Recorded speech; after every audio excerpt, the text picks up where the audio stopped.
En este último segmento vamos a describir otra familia de astros menores que pueblan el sistema solar y que son los cometas.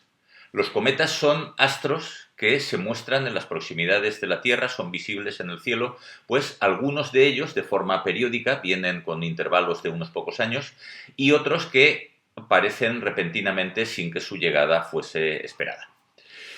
La naturaleza y el origen de los cometas ha sido objeto de debate entre astrónomos durante mucho tiempo, aunque digamos que en las últimas décadas pues ya hemos obtenido un conocimiento bastante exacto de cómo están constituidos y de dónde vienen, sobre todo gracias a la visita de un par de sondas espaciales que se han acercado a los núcleos de estos cometas. La morfología del cometa la podemos ver en esta imagen del cometa Hyakutake, el gran cometa del año 1996, y que muestra una parte más brillante y más condensada de una simetría aproximadamente esférica, que es lo que se llama la cabellera del cometa, y luego una cola de gas y polvo muy extensa y muy tenue, muy poco densa, y que puede alcanzar longitudes de decenas de millones de kilómetros. En el interior de esta cabellera se encuentra el núcleo del cometa. Aquí tenemos unas imágenes de la sonda de la Agencia Espacial Europea Giotto que se introdujo en la cabellera y se acercó al núcleo del cometa Halley en su visita al sistema solar interior en 1985-86. El núcleo del cometa es este objeto que tenemos aquí y que tiene una extensión aproximada de entre 5 y 10 kilómetros. La composición de este núcleo es principalmente de hielo. Hielo de agua y hielo carbónico, principalmente hielo de agua, y también otros elementos, arenas, rocas, como aparecen en esta imagen que tenemos aquí, que es una interpretación artística de lo que, a partir de la fotografía que tomó el cometa. El modelo que durante mucho tiempo ha descrito a los núcleos de los cometas se denominaba modelo de la bola de nieve sucia, ¿no? Y eso nos da aproximadamente la idea de lo que es un cometa cuando se encuentra lejos del Sol.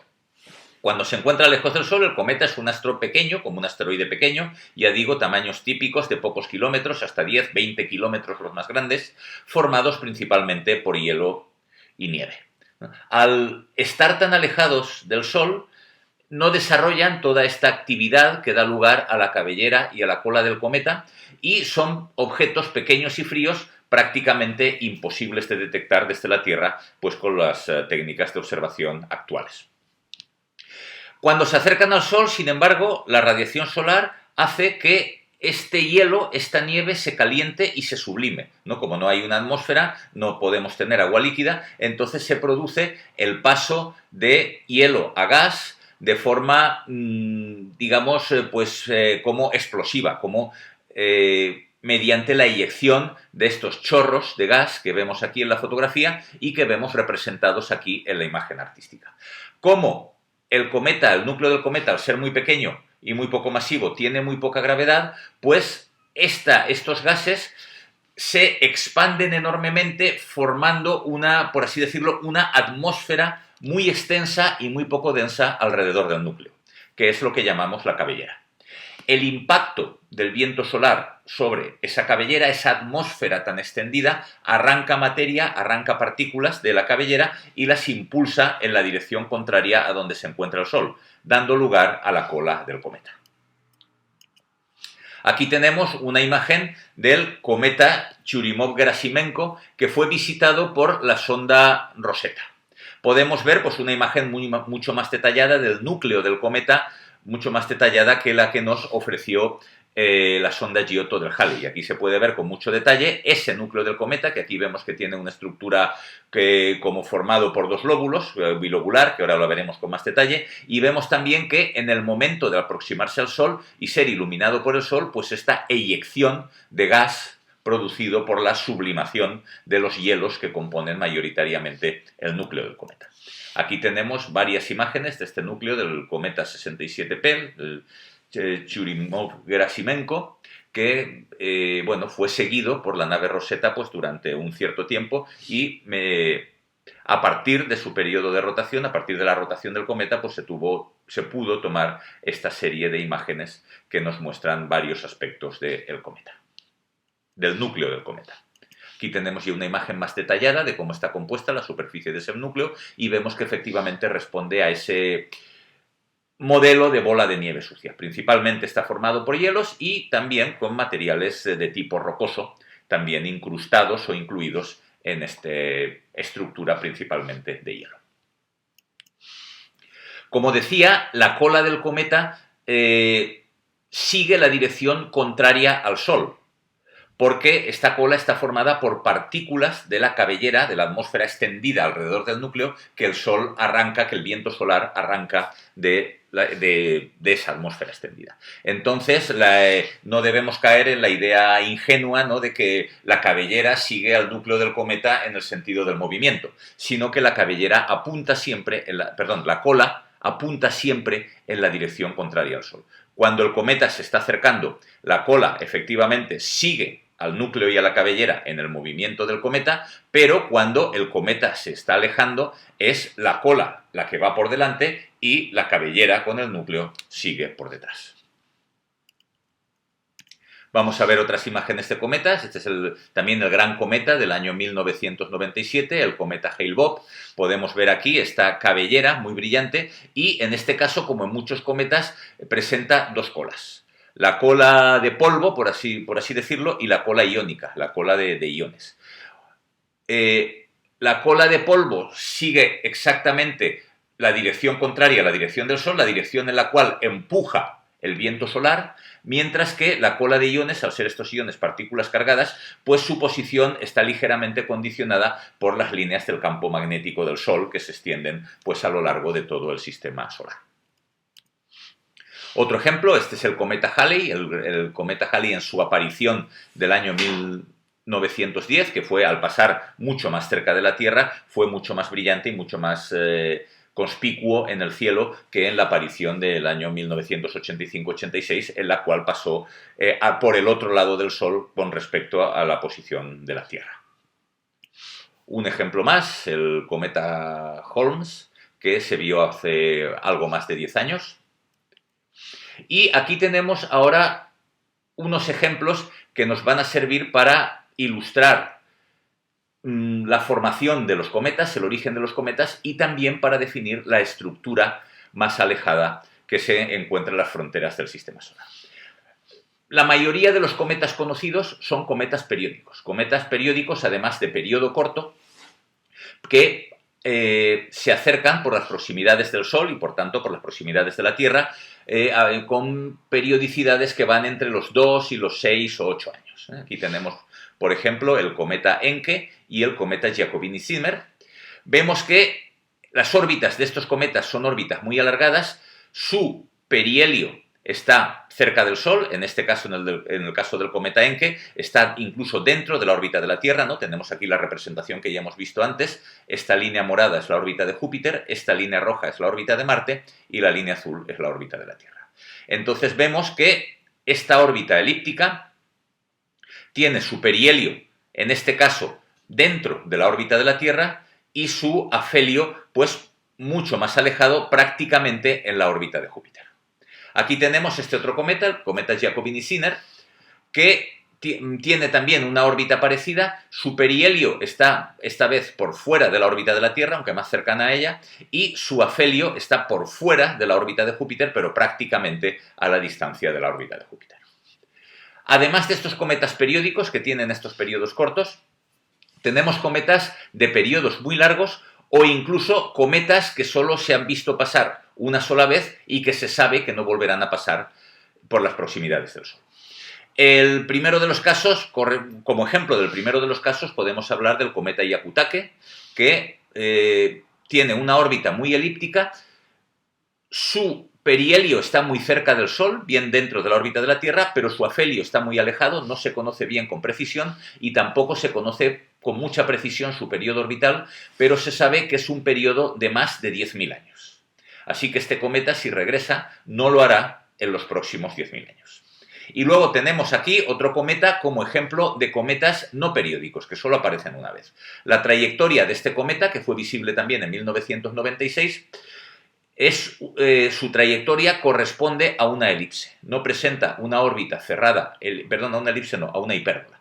No presenta una órbita cerrada elíptica, sino que su órbita es hiperbólica. Es decir, desde que se acercó en esta dirección, ya se alejará y se aleja definitivamente, abandonando incluso el sistema solar, pues dentro de un espacio de muchos años, ¿no? De hecho, hace poco hemos tenido el cometa Borisov, que sería en su día y en su estrella sería un caso de este tipo. Es un cometa que viene de fuera del sistema solar.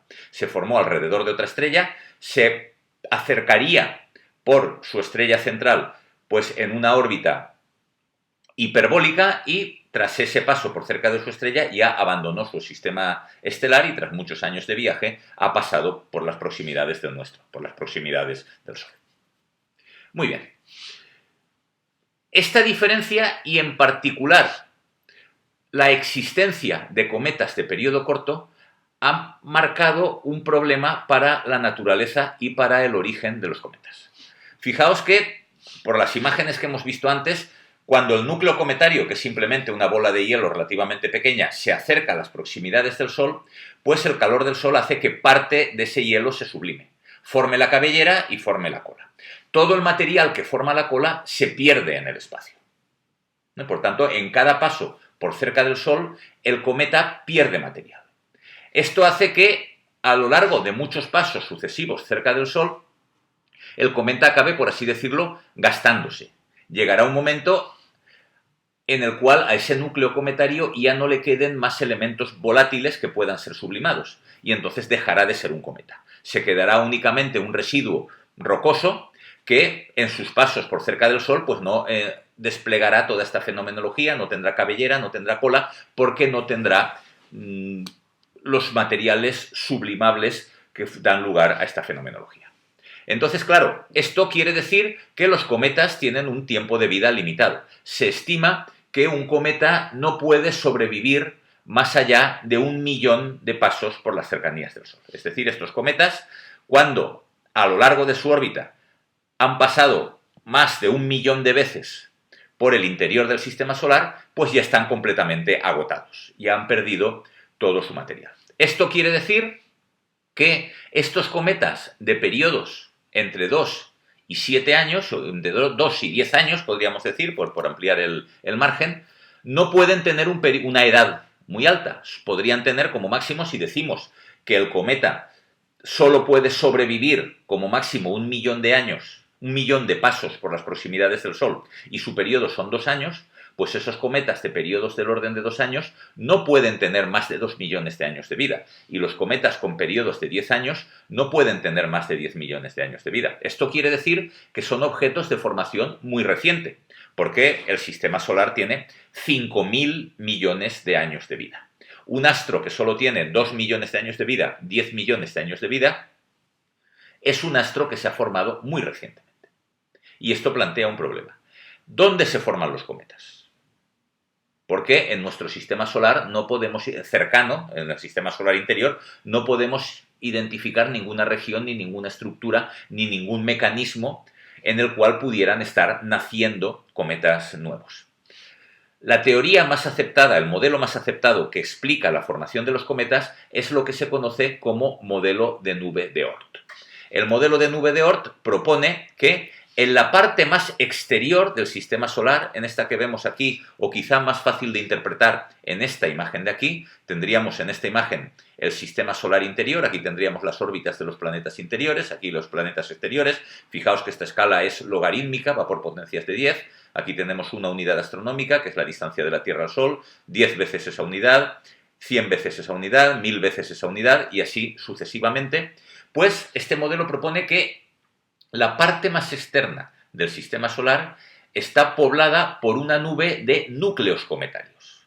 Estos núcleos cometarios se formaron durante la formación del sistema solar, durante la formación del sistema planetario en particular, y fueron barridos de ese sistema solar interior por el viento solar, que es una etapa que experimentan las protoestrellas, y la experimentó, por tanto, el Sol en su formación, una etapa de emisión muy intensa de viento solar y que estudiaremos con más detalle en los temas siguientes, pues digamos que cuando el viento solar se hizo muy intenso al final del proceso de formación del Sol, estos núcleos cometarios, estas bolas de nieve de pocos kilómetros de tamaño que se encontraban como residuos de la formación de los planetas, fueron barridas y confinadas en la parte exterior del sistema solar, formando esta nube de núcleos cometarios.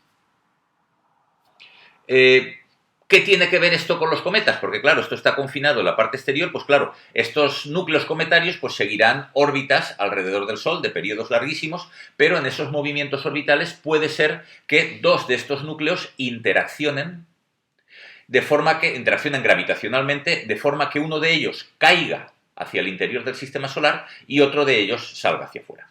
El que cae al interior del sistema solar y se aproxima al Sol, pues se convierte en un cometa de trayectoria hiperbólica, es decir, pasa cerca del Sol en una trayectoria hiperbólica y luego es expulsado del sistema solar, o pueden convertirse en un cometa de periodo muy largo, como sería el cometa Hyakutake.